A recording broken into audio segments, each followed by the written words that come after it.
Hi, everybody. I just wanted to come on quickly before we start the episode and just explain that. So, we talk about Hassan Minaj's recent scandal in this newest episode, and after we recorded, before I started editing, Hassan Minaj came out and kind of debunked a lot of the points that were made in the New York Times article last month, and I really think that if you watch that video, which I'll link in the show notes, you'll agree that it was a bit of a hit piece and that he is not guilty of what they're accusing him of.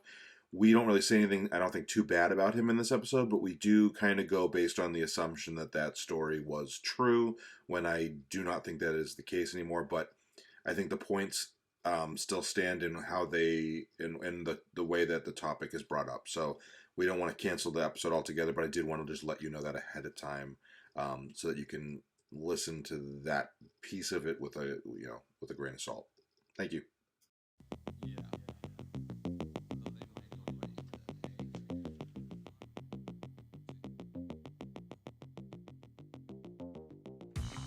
Hi, everybody. Hi, everybody. Hi, everybody, and welcome back to the Talking About the Big Stuff podcast with Michael Cole and Matthew Cravat. I am Michael Cole. And I am Matthew Cravat. Today's topic Give it to me honestly. Tells me. Truth Social. No. No, we're actually going to be talking about real truth, not fake truth. So let me start off by saying what kind of prompted me to want to talk about this. I was listening to Tim Minchin, and I was listening to Thank God, or Thank You God. Thank you God for curing the cataracts of Sam's mom. And I love that song, and I like the story that accompanies it, but I don't believe that it's true. I'm not saying that I don't believe there's some elements. Yeah, it's a comedic setup for a song that summarizes the kind of conversation that happens. Might not be an actual one. Right. Might be. Might and not. It's too perfect. It's too perfect with the metaphor ends up, a site-based intervention. Open my eyes to a site-based intervention. Yeah. Right. It's just everybody too needs perfect. to pause the podcast and go and find Tim Minchin's Thank You God. I will link to that in the show notes. At this point, you should pause and listen to the song. It's kind of a long song, but it's really good. Got a stand-up setup. The thing that really, the thing about it that I don't think it's true. I don't know that we're supposed to even believe that it's true, and I don't. It doesn't bother me. Are you ever supposed to believe what a stand-up comic says is true? Well, and that's why, I've thought about that several times over the last few years since you introduced me to the song. That this is almost certainly not how this happened, but it never bothered me. But Hassan Minaj has been in some trouble in the last month, or I don't know if trouble is the right word, but he's facing backlash because he told some stories that he now is saying were emotional. They had an emotional truth to them, and I don't think that that's a dishonest thing to say. I think there's a lot of situations in which it's clear that it's not supposed to be believed literally. I mean, story being my opinion for a stand-up is, or any entertainer, once I step onto the stage, nothing is real anymore. I'm a character. Even if I'm saying, "Hey, I'm Matthew Cravat, I'm going to tell you stories," I'm not talking the way I talk to my friends. I'm a character, right? And so things are going to be characterized. Maybe they're completely fake. Maybe they're, fictionalized versions of a real story that sound better if I tell them in this way. But unless otherwise said that this is honestly a true story, true story, it's not. Well, Hassan Minaj, are you familiar with his stand-up at all? I'm familiar with him, not really his stand-up routines per se. Okay, his last two specials, both are amazing, or at least they were without any context. But I will say that the stories that he tells are told in a way that you are supposed to believe that they are factually true, and it really comes off that way. And there is, I'll use Anthony Jeselnik as an example. Anthony Jeselnik says some fucking crazy shit. And there's no way you're supposed to believe. Like when he says, "My mother didn't believe the Holocaust happened. She was a Holocaust denier, which is terrible." And we showed her all the footage or the documentary or whatever, and now she can't believe it only happened once.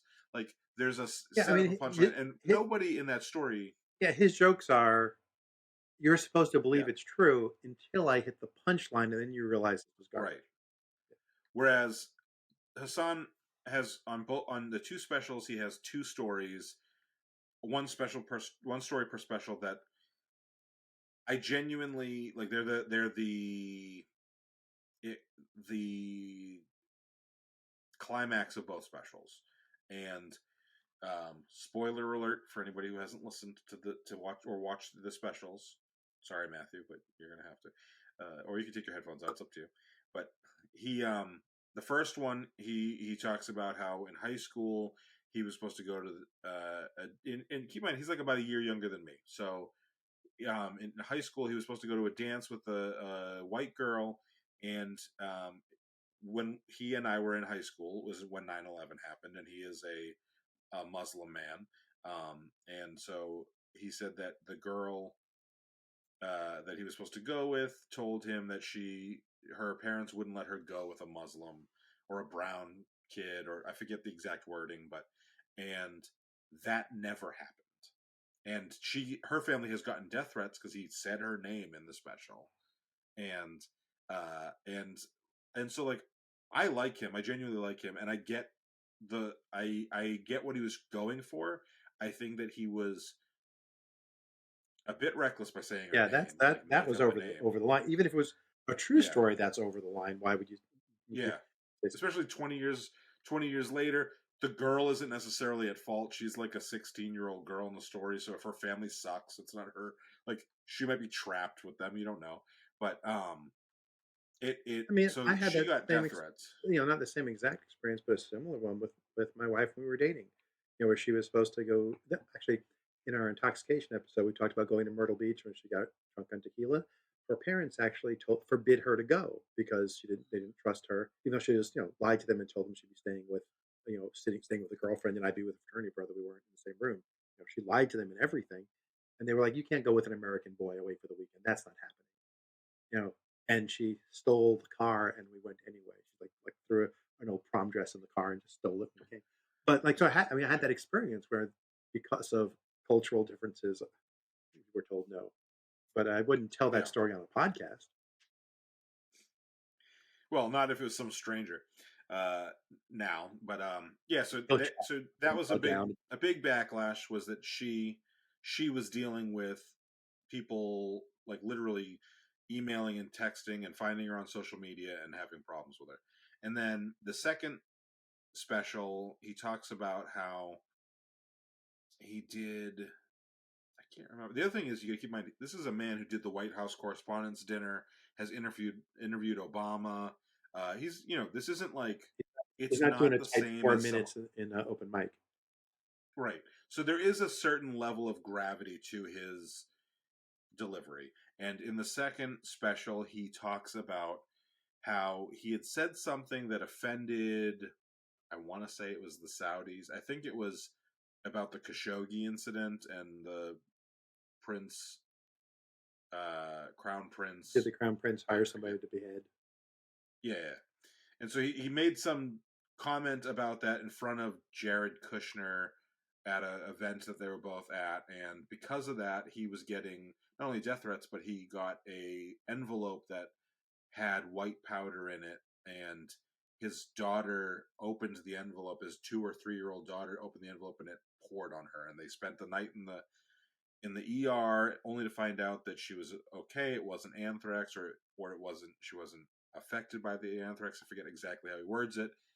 None of it had. Well, obviously the joke was made, and they were upset with him. But like his daughter never dealt with anthrax. He says he got an envelope filled with white powder at some point, although there is no like police report of it or anything. So I've like been a it's fan this sitting just in cocaine. so I'm not. I don't want to talk about. I keep getting some like weird pop up thing. I don't want to talk about. I don't want to condemn him. I think that I think personally he probably needs to not do this again. Learn from this particular situation. But like that's not it. Just in it between that and the Tim Minchin bit, I thought like, oh, where is the line between we're supposed to believe this and where we aren't supposed to believe this, and like when we're supposed to believe it, if it's not true, I think there is a clearer line there where it's like, oh, if you're trying to make us believe something literally happened that didn't literally happen, that is lying. Whereas if you are like back to Anthony Jeselnik, if you are saying something that we are not supposed to believe, that's different. And like, to me, that's not lying. That is hyperbole or exaggeration It's suspension of or disbelief for a creative storytelling or endeavor. yes, yeah, I think I think the difference between the two situations, the song and the stand-up, is the import of what they were saying. Like I'm going to say that this actual person did a terrorist act. I'm going to say this actual person did a racist act is different than, hey, I met a yeah, guy named Sam, and Sam came over to me in yeah, bar and told me that his mom had a miracle happen to her. Like that's not something anyone's going to track down Sam and harass Sam.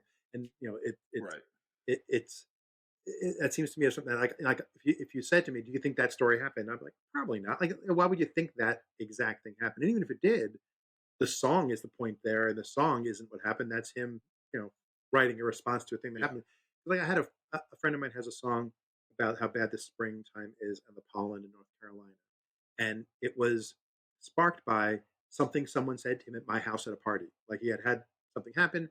Someone said something to him, and he goes, "I didn't have time to tell the answer to what the question, but here's the answer." And yes, it was true what happened in the house.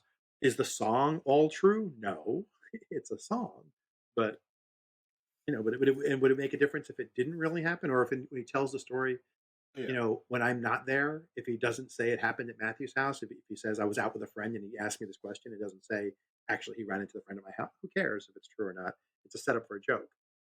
But I think yeah.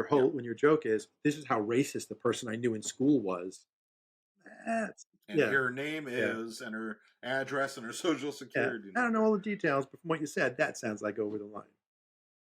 Yeah, And not because it's and lying as much as because it's a dangerous thing to say. doxing or No, yeah. yeah, I mean, because it's a dangerous story. If it was a story about, yeah, and when we went, blah, blah, blah, blah, blah, here's what happened at the thing, and it was innocuous, then I don't care if it's true or not.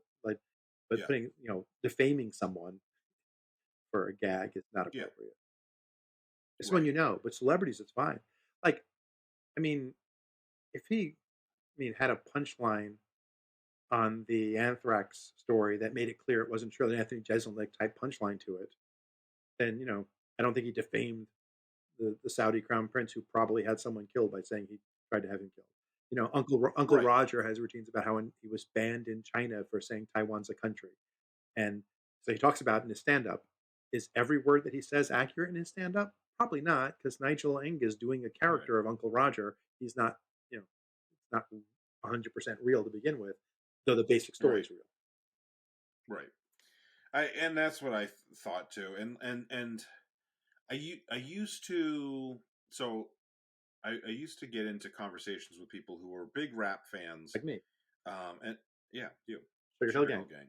Um, but Vanilla I would talk Vanilla to Ice people, on and the Teenage Mutant Ninja Turtle soundtrack. Go Ninja, go yeah, Ninja, go Ninja, actually, go, Adam go and I Ninja, would go get Ninja, into some go Ninja, conversation, go. almost arguments about whether or not, like, oh, Eminem gets away with shit that other rappers don't get away with, which is almost certainly 100% true.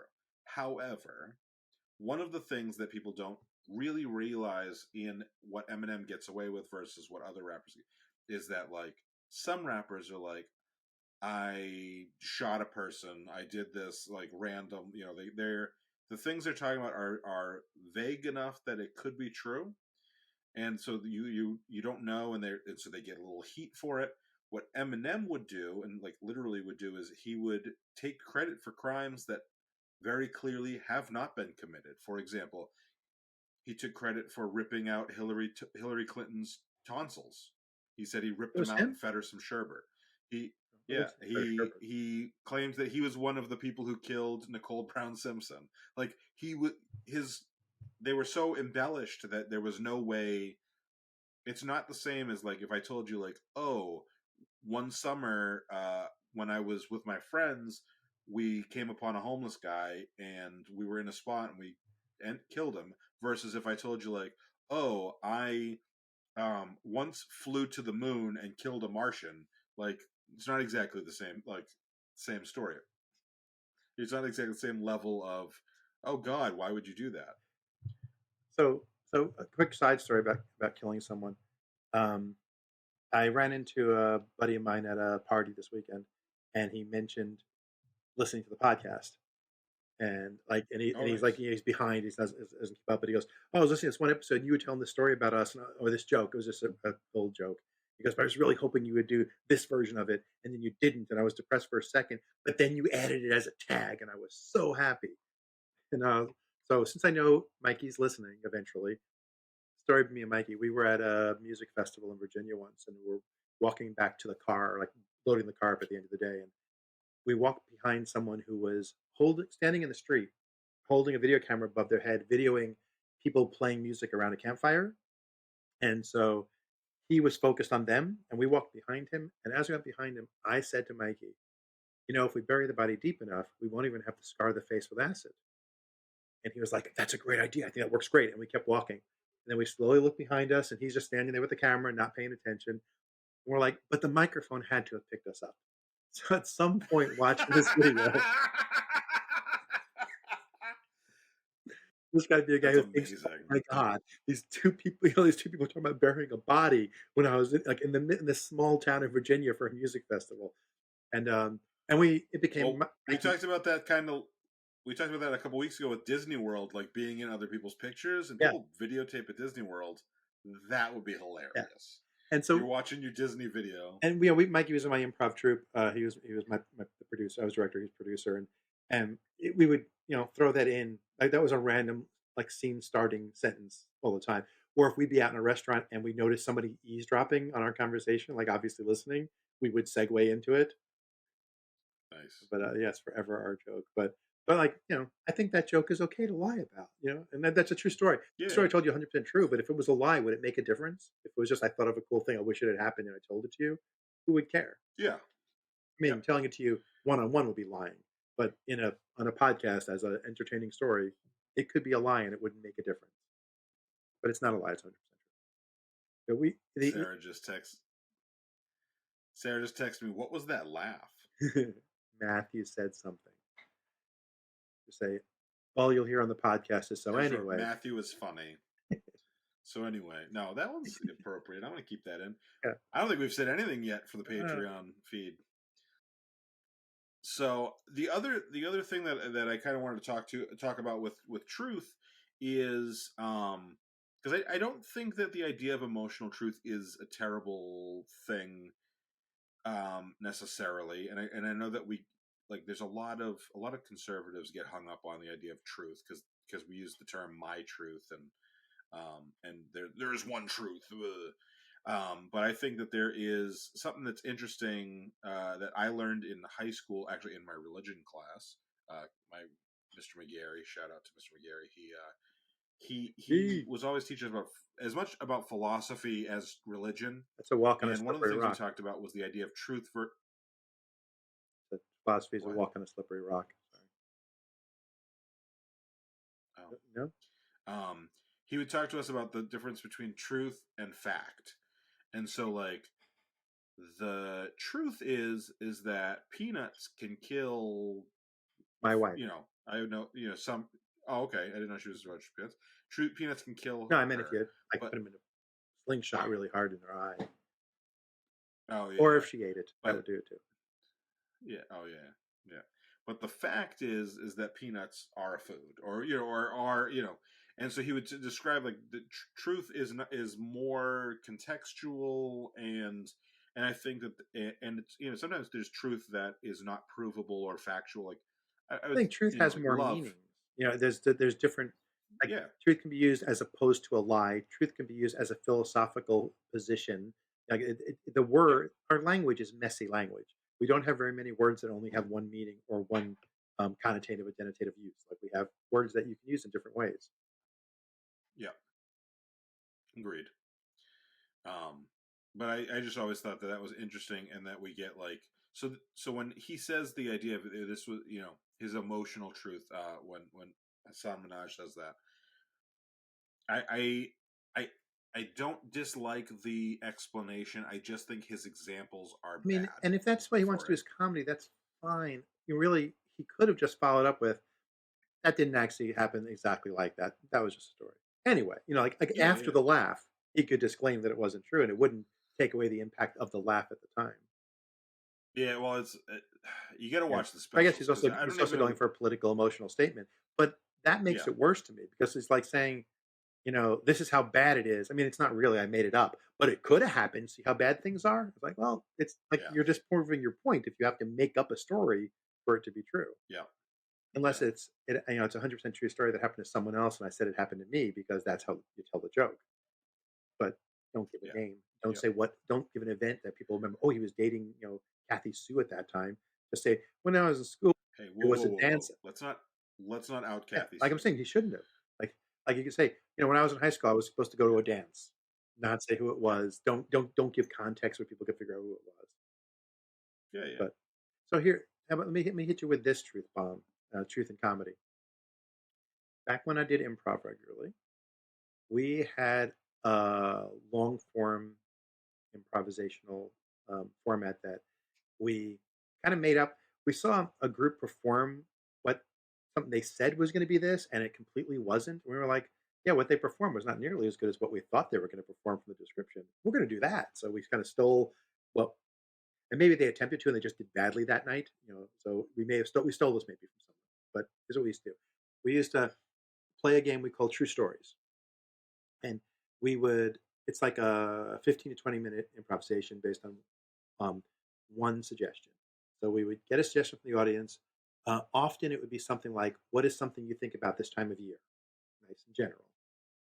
And then whatever the suggestion was, we would take turns, each member of my comedy group at the time, were all these village idiots, stepping forward to center stage and tell a short monologue of a true story, an anecdote from our life inspired by that suggestion. So it may not be exactly the suggestion because I have to have a story, but oh, you're talking about Christmas party? I was once at a Hanukkah party. I was once at a New Year's party, and this happened. So it's similar enough that I want to tell you my story. And we would tell the story, and as musing in a way as we can. Hopefully, it's a funny story. Not always a funny story. Sometimes it's tragic. Had that, and then after you finish telling the story, you'd back up onto deeper into the stage, and the other players would come out, and we'd reenact the story. Where you play yourself, and everyone else plays the other people in your story, and from there they can improvise and go where they want with it. So like the recreation is not as honest and accurate as the story you told. It could be if it was funny enough to redo it, but usually it's over the top version of it. So here's the thing: Yeah. I never told a lie in any one of those that I ever performed. I know that one or two of my scene partners never told a lie. I know that some people occasionally didn't have a story and made something up that sounded believable. I know that one person never told a true story ever. This particular actor told me that they lied every single time. They were like, I can't think of a funny anecdote in my life while I'm improvising and while I'm doing a show, while I'm doing it, your scene and listening to your story. I don't have one. I never do. I think of 10 the next morning. So that person makes it up every time. We bill it as true stories. Did we do anything wrong to the audience when some of the stories weren't really true and some were? I don't have the same feeling about the need for. I think there's a purism to truth that people are over concerned with sometimes. I'll give you an example. Like um, in the last couple weeks, a couple of people that I work with who are great. I like them a lot, but they're younger, and I think that they're a bit naive to certain things. And so someone said like, it's never okay to lie, or you should never lie, or something. And I was like, it's somebody's wedding day. and she does not look good in her dress, and there is nothing that you can do about it. And she says, "How do I look?" You absolutely lie. So one of the people in the idiots was getting married, and in our theater, we're using the theater for the ceremony and reception. Money was tight, actors, and we're decorating before the wedding, and one of the other idiots is helping decorate, and my mother offered to do still photography. My dad was doing video, and my mother's helping us set up. My mother looks at my friend, I'm going to dox her, Katie, who's drop dead gorgeous, amazing woman, super talented. She's helping put up streamers or whatever. And she's like, oh, done. Now I can't wait till the wedding starts. And my mother said, so are you going to go home and change? And Katie goes, he's dressed nice. And she goes, no, this is what I'm wearing. And my mother goes, are you sure? And my mother basically sent her home to change before the wedding. Damn. Wasn't the bride, but she sent her home to change. Damn. Well, I was at a wedding. I'm going to tell this story. This will be for patrons only, but just because I sound really mean and evil in this story. But I was at a wedding with Sarah was a bridesmaid in. We do not talk to the bride anymore because she's a fucking psycho. But we were at this wedding. This was about a year. I think we were engaged, but we weren't married yet. No engagement. We definitely weren't married yet, but I think we were engaged. But we were at this wedding, and Sarah's in the wedding party. I don't know that many people at the wedding. There's open bar during that like photo hour, the cocktail hour, while the wedding party does the photos. So I go get like 3 or 4 drinks because to me it's like I need to be able to talk to these people. Now there's 2 people I know reasonably well. Oh, not I wouldn't say reasonably well. Well enough that I can be socially okay with. But I get the drinks so that because I can't just like glom on to 2 people, right? For an hour and a half or whatever. And it's a head table thing, so I'm not even sitting with Sarah. Mm-hmm. And you're the table that gets head or the table that gives head? I actually had to give it, and then we gargled with the champagne. So I get a little drunk. Sarah says I got very drunk because I had like red marks right here. But we get drunk. We go sit at the table, and so one of the guys that I'm sitting with is Sarah's coworker, who is friends with the bride as well. Her and her fiance, or now they're married. I don't remember where they were at in their relationship at that time. I'm sitting with them. He is one of the funniest people I've ever met. Not one of the nicest. Not me. And I honestly, he's top 5 funniest people I've ever met, probably. I bet not nice. He's oh yeah, but he's also he's not I would say he's not a very nice person. And we're sitting at our table, and the bride, every time she gets up, kind of has her back to us because we're like, so it's head table, our table, and then all the other tables are kind of, so a lot of times we're kind of off to the side. We're looking at people's backs. The bride has been like cinched into her dress in such a way because she's like she wanted to look thin, but like there's also like a good amount of like uncovered area on both the front and the back. She had back cleavage because of the way it was tied. and he goes very loudly. He goes, "I never seen cleavage on both sides before." And he's like, "She's got back titties," and he just was like so loud, and I am drunk, and I'm just like, "Oh my god, this is so funny." And I don't think Sarah was that happy about it. I think she thinks it's funny now because she hasn't talked to that friend in years. But that's awesome. Not your fault. All you did was laugh. Yeah, the reason we're not friends with that friend anymore is because she is a hardcore conservative, Trump conservative, and refused to not engage in conversation anytime or not engage in an argument, could not stay on topic. So like anytime I'd post anything on Facebook, like Michael Brown gets shot or whatever, I post that, and she starts talking about they can pry my gun from my cold dead hands. I'm like, that's not even the topic we're talking about. And so you're basically saying the reason you have a gun is because you want to shoot somebody. If that's your go-to, someone got shot, Yeah. That's what I want to do. Don't take my gun away. Well, I'm using that Yeah. as an example, but she would like switch between the topics. She knew that I was on the opposite side, and I'm like, we're not talking about that. Like, and Right. He if was you shot can't by a stay on police topic, officer. We're not talking about gun control in yeah, this case. right. That And yeah. yeah, but I was like, so I would get into these little arguments with her, but I'd be like, you're not staying on topic, so you can't make points with someone like that. I don't want to engage with you on it anymore at all.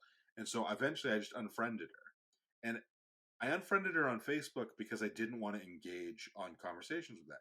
But I unfriend people on social media if I don't want to I know. engage with them, Remember when you and I unfriended me? and I don't. Yeah, and I like my uncle. I have an uncle that he and I actually he unfriended me. I think, but we get along fine most of the time. Uh, I made some comment about I posted something that he didn't like that was against the Bible, and he was like, "That's fucked up," and then like unfriended me. But we get along fine. I don't have a problem. I don't see it as like I'm unfriending you in real life just because I unfriended you on Facebook. It's And awkward that they so use the term she, friend on Facebook when that's not what that is. I know, yeah, unconnect is Yeah. what it should be. But like, so she would call Sarah or talk to Sarah every once in a while, and she'd be like, "I just don't understand why Mike can't like."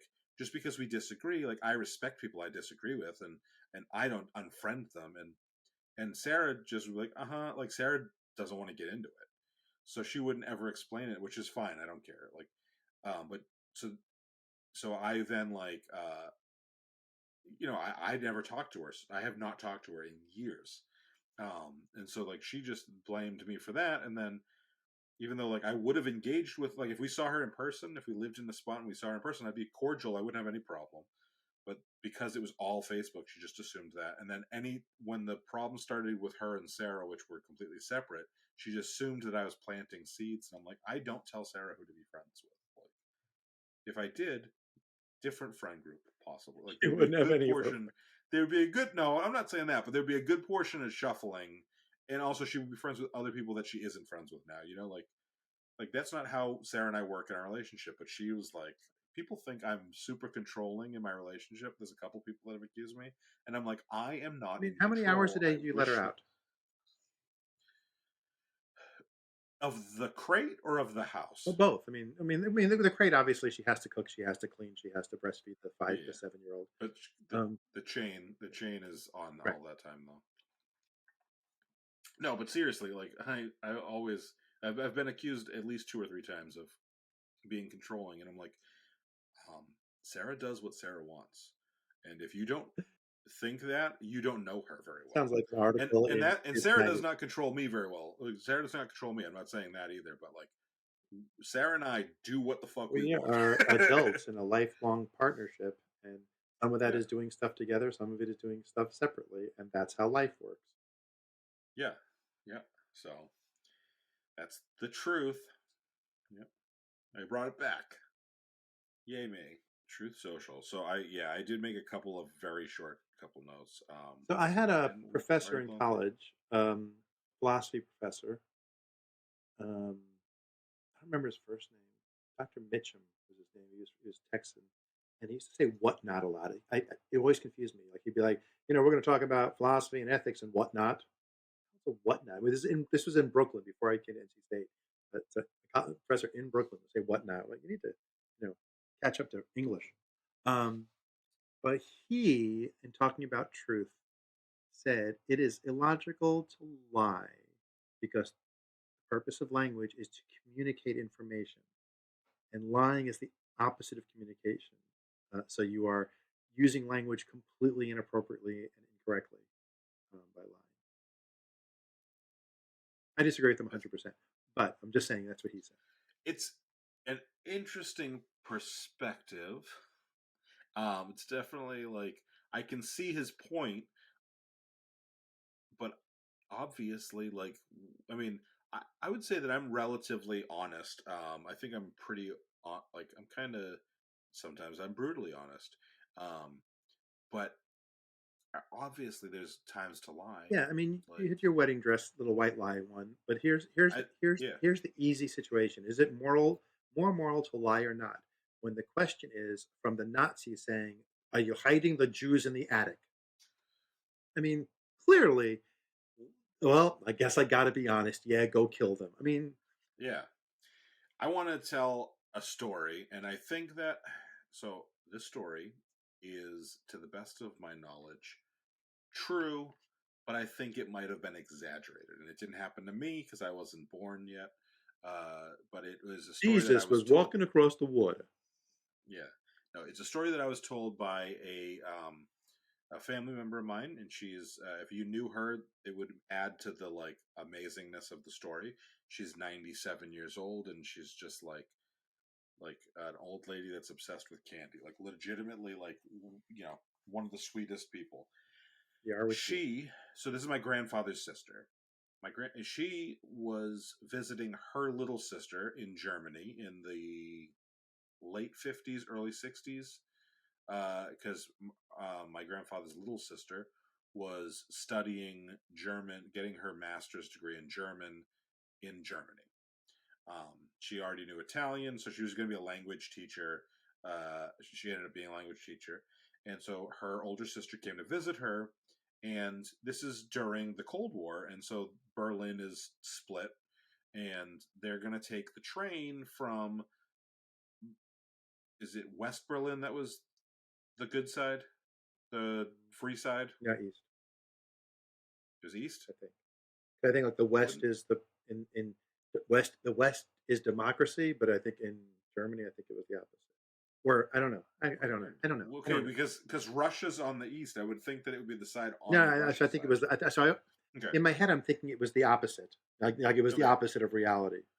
Gotcha. So anyway, it Yeah. doesn't matter. They were on obviously the side that was safe for Americans, or that was like good for Americans. East Germany had a So much better economy than other socialist countries like Soviet Union, but it had a lower standard of living than West Germany. Okay, so West was democracy and East was okay, so they're going to take the train down. So she goes to visit her. They're going to take the train down because my grandfather has cousins, still to this day has cousins in Italy, aunts and uncles and cousins and grandparents.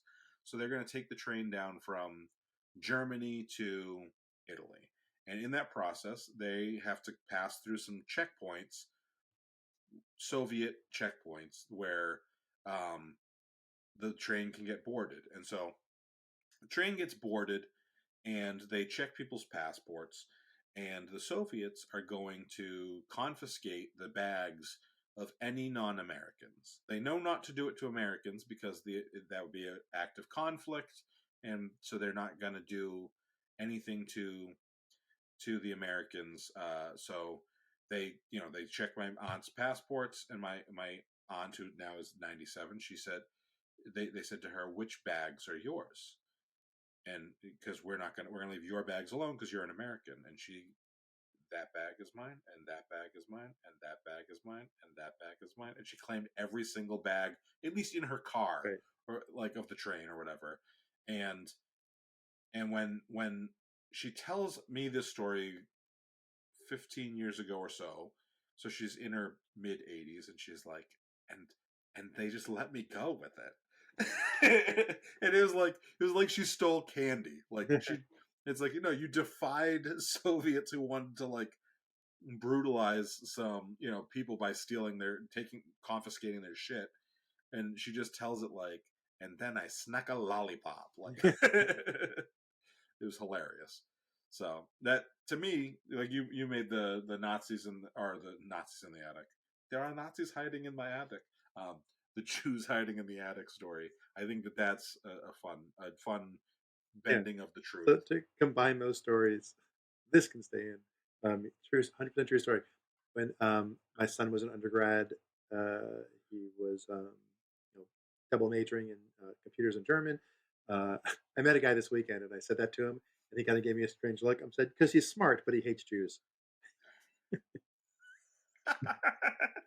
But so he did a couple of trips to Germany. So this one trip was his a bunch of people from his class went together, a half dozen or dozen, I don't even know, for like a week, like over spring break or something. Yeah, it was over spring break. And there's one night they had free, so him and like 5 or 6 friends said like his core group of friends, so let's go to dinner together. Jacob, you find us a place because you're the best German speaker in the group. So Jacob found a place that was like basically a restaurant in people's home kind of thing. It wasn't like it was literally like an old house. So they go Yeah. in and Jacob talks to the owner and says, "We're Americans and we're here and we want to have an authentic meal." And they said, "Oh, great!" And they said, "Come this way." And instead of leading him into the main dining room, they took him upstairs to a separate dining room. So as they're going upstairs, Jacob turns to his best friend Mason and he goes, "She probably knows I'm a Jew. She's taking me to the attic." And And that means she's a good yeah, German, yeah, though. yeah, good German. Jacob, Yeah. Jacob loves Germans. And then Mason cracks up, and then all the other kids like, what? So the woman turns because they're all saying, what? And Jacob's like, oh no, I'm not repeating myself. Yeah. And that really happened in Amsterdam. I know Anne Frank wasn't in Germany, but the point stands. The joke was funny, and my son made it. Yeah. Have you watched the show Hunters? No, I mean I used to watch the show Hunter in the late '80s, early '90s. He was a former football player turned actor as a cop. And No. at the end of every episode, they said, "Why did you do that? It was crazy." And he went, "Works for me." Every episode works for me, Nice. except one that he jumped like off a building to land on a bad guy who was about to shoot somebody, and then he went, "Worked for her." So, nice. So, Hunters is a show on Amazon, 2 seasons. Al Pacino's in it, and it is about Jewish people in the 70s hunting down Nazis and killing. Yeah. So they were the origins of the Mossad. Well, it's fictionalized. Yeah. It's this is largely fictionalized, based on the real events that they did do that. Vaguely based on it, because a lot of people have kind of come out, and I forget if it was the Anti-Defamation League or one of those groups came out and was like, "This is kind of." Like the concept is real, but none of these stories are based on reality stories. Yeah, well, they basically said like they condemned the show, like saying that it made like a fun action movie out of the Holocaust, essentially. Which I think there's legit criticism to be made. We've never seen a fun action movie about the Holocaust before. Let me go watch some Hogan's Heroes now. Was that about World War II or the Holocaust? Because I know that they coincide and they overlap. I mean, it was World War II. They were in a POW camp, not a prison. Okay. Yeah. I genuinely didn't know. Yeah. I didn't know because I know what Hogan's Hero. I know that's the I Know Nothing, right? Yes. Okay. It's about a POW camp, not a concentration camp. Yeah. But they all could escape whenever they want to. But they were running the underground resistance kind of spy network out of the barracks. Yeah. Very good show. It was funny. The guy who was the main star, Bob Crane, ended up becoming this weird sexual porn addict, drug user, pornographer, like crazy life story. Wow. And there's a guy I used to perform comedy with who gave me his like biography once, like before a show. Matthew, I got you something. Like he bought it at the Dollar General next door for $1. He was like, I got you this. I'm like, oh great, the Bob Crane story. Thank you so much. I'll read this before we go on stage. Nice. Back to truth. Justice in the American Way. I got to think of a good episode title because I feel like we have so many options with this. I was thinking about calling it "The First Part of a Town in Mexico." No consequences. No consequences. I think it's cool that there's truth and consequences. Not Mexico, New Mexico. Did I say New Mexico? You did. You're correct. You're good. Yeah. I have a friend who's originally from New Mexico, from Albuquerque. She took that right turn in Albuquerque, and she says you cannot believe how many times she has had arguments with people about yes, she's American even though she was born in New Mexico. Like people don't realize New Mexico is a state. Yeah. So I guess actually one thing I do want to bring up is how do you feel? How do you feel it falls into the category when we talk about lies of omission? Do you think that omission is? I mean, obviously, there's certain cases in which it obviously is. There's a case where it's obviously not. Like the fact that I haven't told you everything I've ever done in my entire life, does that mean I'm lying to you about the things I haven't told you? That's true. I think a lie of omission is a lie of omission if it's in direct response to a question, and your way avoiding giving the true answer is to do omission, and you know that you're doing it to be misleading. Like Yeah. the language the FDA uses for like pharmaceutical advertising is, you cannot be false or misleading. So if you're intentionally omitting something to be misleading, that's the same as lying. Okay. That makes sense. When I was a kid, and all the way up till my teenage years, but my dad would, when he was asking me more so than my sister, they all thought I was a big liar. So um, when he was asking me about stuff, he would ask a question, and before I could answer, he would preface it with, "And if I didn't word that question right, I don't want you to." And he'd be like, because and he would make it very clear, like that will be a lie. Like if I ask you, is the shirt you're wearing green right now? And you were like, actually, it is. Yeah, I don't know, like Teal, it, boo, boo, boo, boo, boo. it's yeah. Like, and he would be like, so don't like. He goes, if there's some way I didn't think of, Yeah. like some way You know what I'm to ask. asking you. Don't Mhm. play it by a technicality.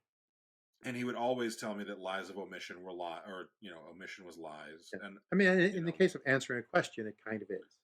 Like, yeah, it's not like if your wife finds out that you slept with a supermodel the year before you met her and you never told her that. Like, that's not a lie unless you said, I told you every person I ever slept with. Like, that yeah, becomes the lie. Not telling something that never came up or that for whatever reason you chose not to tell is not a lie unless there was a conversation in which you implied you did. yeah. Sarah's never been like that. That's just Like, an example. Like, yeah, no, that's one thing and is that but that someone I could think get upset about, but you don't have an obligation to disclose. Oh, here's yeah, this one. I I do. met a guy yesterday who's an atheist who's became to atheism this year, like in the last year, and his family Good for doesn't them. know. And he was like, I don't know how to tell my parents. And he's got a 20-year-old child, like he's not a young guy. And I Yeah, said, you do not have to tell your parents, like unless you're having a conversation about it. Like you don't live with them, you're not oh forced to yeah, go to church. If it will cause them pain and you think it will cause anguish in your relationship, just don't say anything. Mhm. Like you're not obligated, and that's not a lie.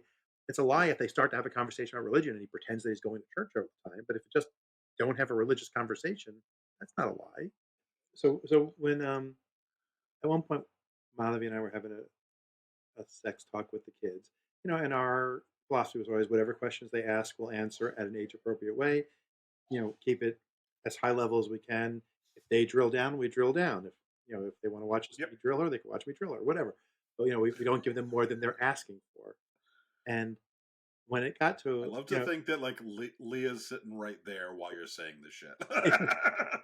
at one Like, point we got to when they were getting old enough to understand sex for pleasure and sex in a relationship, it wasn't just about yeah, babies anymore in the conversation.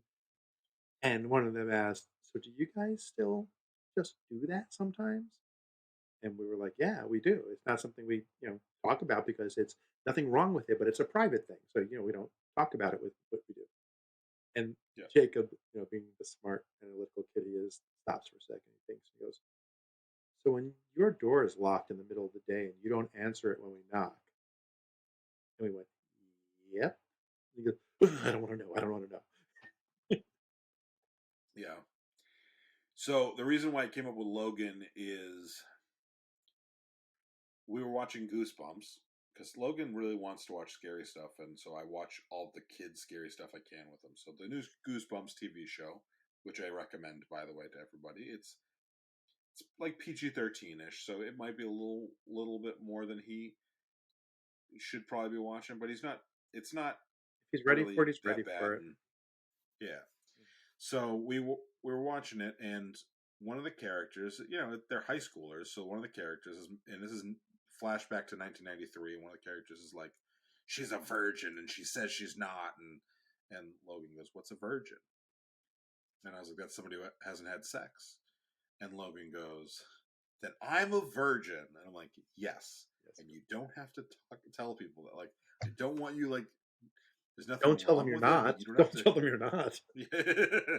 Just like, and then I explained to Sarah later on, like, because Sarah doesn't watch the show unless she was working, and I said, "Hey, just so you know, like, Logan and I have this little conversation." So she, instead of just leaving it alone, turns to Logan and goes, "You know, what do you think about that? Like, and do you know what sex is? And he goes, it's when grown-ups kiss. She goes, yeah, among other stuff. Like that is true. And we are both the same way of like whatever they ask, we'll Now answer, you run and the we'll risk leave of it saying kind my of parents were having sex while we were at the movies because you kissed. yeah, yeah. That's like But we, no, we used to call kissing on the cheek, giving you a smack. Someone give you a smack. And, mwah. And so this way, if the kids ever said my dad smacked me, all the daycare teachers know, oh, that means a kiss on the cheek. yeah. But we so yeah, good idea. So we have that little bit of a conversation, and he decides he or she says, and if you ever need to, we both told him, like, if you ever have questions, let us know. If you ever want to talk to just one of us, you can. And or she said, if you ever want to just talk to just dad about it, I understand, and you don't, and that's okay. Because what if I want to talk to just you about it? And we're both like, well, most of the time, boys want to talk to their dads, and girls want to talk to their moms when it comes to this. And he goes, well, okay, but like sometimes I want to talk to, or I might want to talk to mom, and I'm like, that's I mean, he fine. doesn't understand the topic enough to know why he would care who he talked to at this point. Yeah, I want to be like, it involves your penis, and he'd be like, He doesn't have one. He doesn't know. huh? She doesn't have one. But maybe he could be. Yeah, There's a girl at school, and I wonder, what is she yeah, thinking? What's a woman's perspective? So here's an old joke for you. 17-year-old girl comes home in a very conservative family, and she comes to her dad and says, "Dad, what is vice?" And he goes, well, so vice includes things like doing illicit drugs and doing like sexual things, like, well, especially for money, like a prostitute who will have sex with a man or even touches with their mouth and their hand, like he's just flustered. He's trying to explain it. After 10 minutes, just fumbling over himself, he finally says, "It's is that what you need to know?" And she goes, "Well, I mean, they said they wanted to make me vice captain of the cheer team." nice. Should we wrap it We up? can wrap it with that. Look at I don't know how much we're gonna cut though. I that. feel like we had a good amount of stuff we're gonna cut. So any final thoughts on and not your Not a closing line. not a closing line, just any final thoughts? No, I think we covered a lot of aspects about the truth without getting too deep in philosophy. Yeah, I think this. Yeah, Without getting too deep, we touched it. yeah. Oh, I touched it. I don't need that kind of truth. Yeah.